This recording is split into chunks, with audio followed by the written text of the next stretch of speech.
Hi friends, today we are going to learn a new chapter that is British Administrative Organization in India. The civil service, the army, police, judiciary. The civil service main job translating law into action and collection of revenue. So the civil service main job was translating law into action, collections of revenue. Transfer from commercial to public service. Selection. Code of Director by of EEIC. So code director was a EEIC. Irregular, incorruption, bravely illegal, private trade, etc. To prevent this law came into existence by the order of Lord Cornwallis. In 1798, Lord Wellesley introduced training for civil servants. So in 1798, Lord Cornwallis introduced training for civil servants. In 18th century, a training college was established at Calcutta, later rejected by EEIC. So in 18th, a training college was established at Calcutta, but it was rejected by the EEIC members. Training college at Haileybury, England in 1806. So training college was at Haileybury in England. It was Haileybury where it is in England in 1806. ICS formed Haileybury to India. Admission. Process had two producers, namely nomination and competing system as per the character in 1833. So administration process has two process, namely nomination and competition system.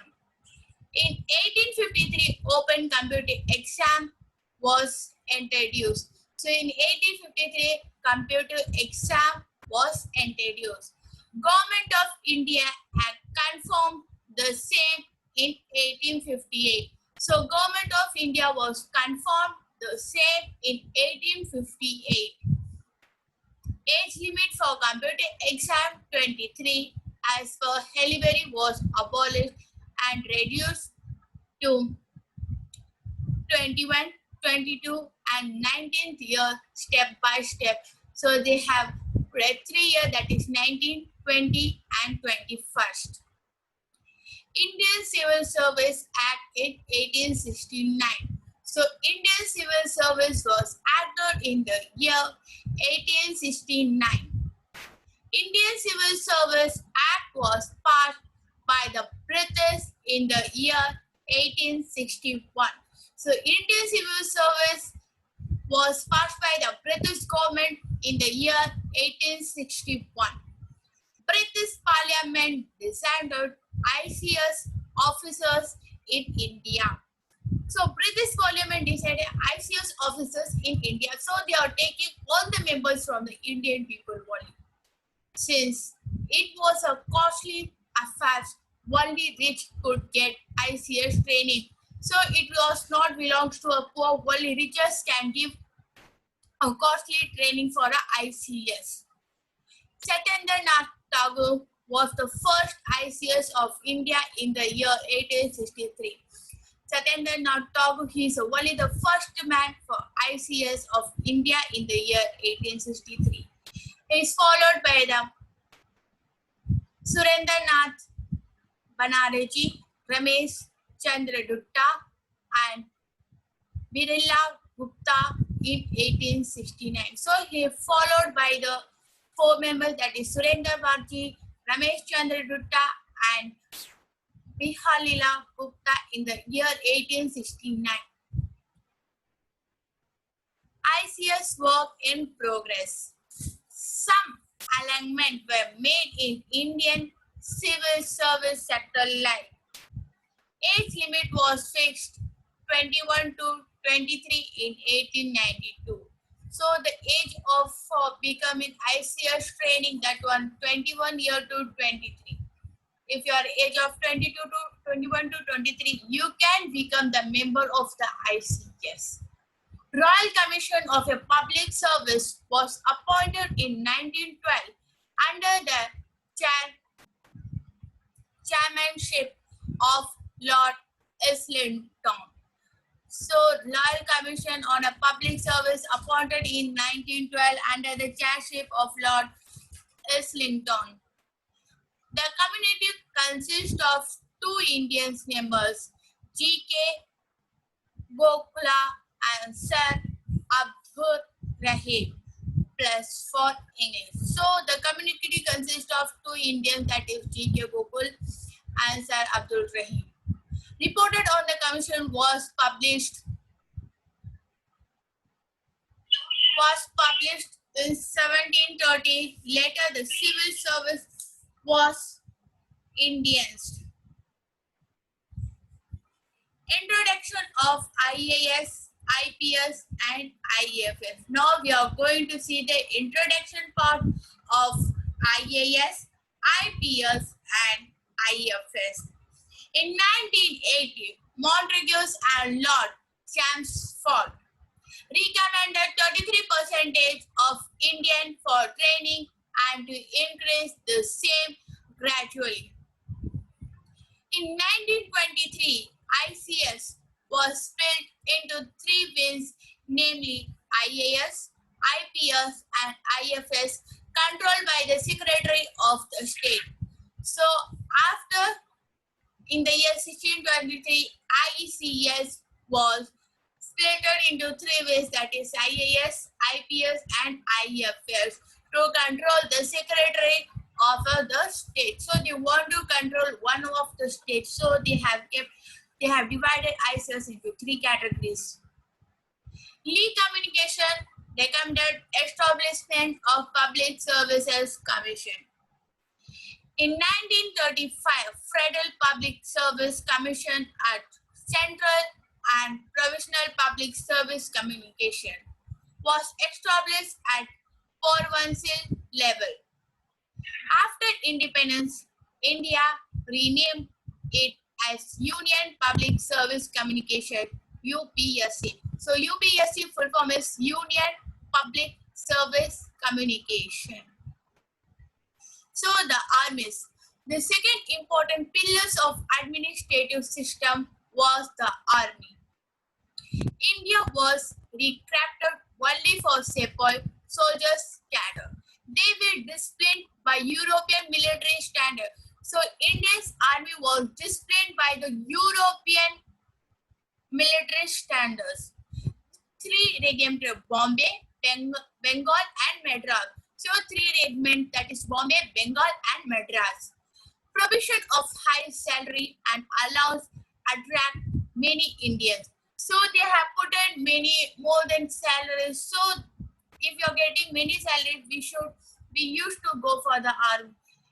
So the British people have given some money for the Indians. So Indians started to go for the army.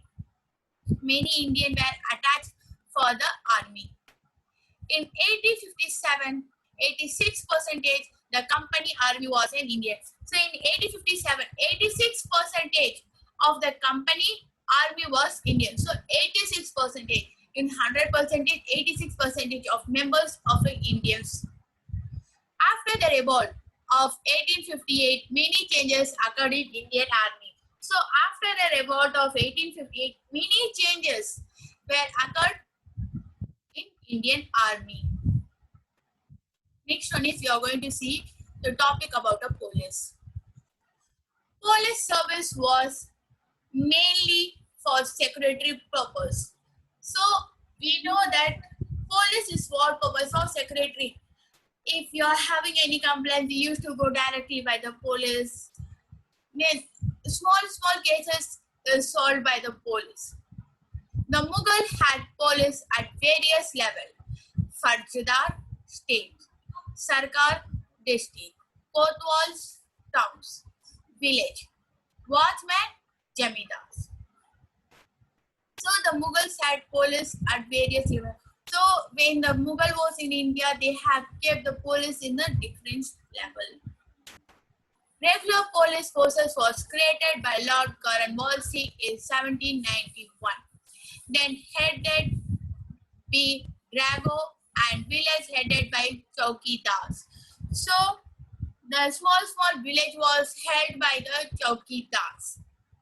In 1808, post of DSP was created, which was under the control of district judges. Police forces was controlled by the collectors. So police force was collected by the control of collectors. Main tasks of police are handle criminal and to prevent transferring against British rule. So what is the main task of a police? No, they used to handle a criminal. If we have did any wrong, they used to prevent that, and the criminals they used to go to the police station. And they used to transfer against British rule. If we are not following the British rule also, they used to take and go. Now we are going to next topic, the judicial system. In 1712, the dual system was abolished. British took over the collection of revenue, administration of justice. Regulating Act passed in 1733, by which a Supreme Court was established at Calcutta with one Chief Justice and 3 judges appointed by the Crown. Cases decided by civil, criminal, ecclesiastical, and administrative cases. Another Supreme Court was established at Madras in 1801, at Bombay in 1823.